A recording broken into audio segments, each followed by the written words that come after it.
ஏமா இந்தா இப்படி குழம்பு. என்னது மீனை வாங்கிட்டு சொன்னா நண்டை வாங்கிட்டு வந்திருக்கா? மீன்லாம் இப்ப வாங்க முடியாதுமா, பயங்கரமான விலையா இருக்கு. அதான் இன்னைக்கு 50 ரூபாய்க்கு அவ்வளவு நண்டையும் வாங்கிட்டு வந்துட்டேன். எனக்கு இதெல்லாம் கிளீன் பண்ணி வைக்க தெரியாது. நான் நீனே வச்சுட்டு அதுக்கு சுட்டி காசு கொடுத்து வாங்கின பொருளை தூர போட முடியுமா?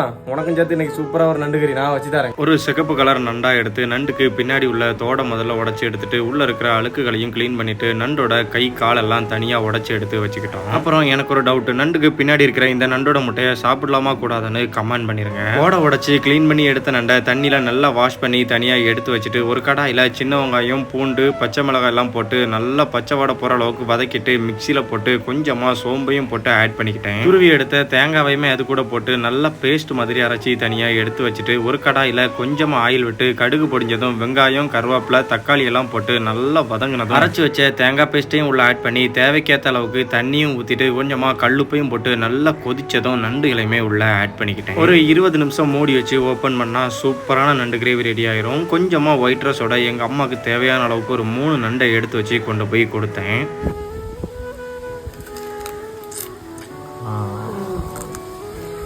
சூப்பரா இருக்கு. சரியான டேஸ்டி அம்மாயும் வச்ச குழம்பு.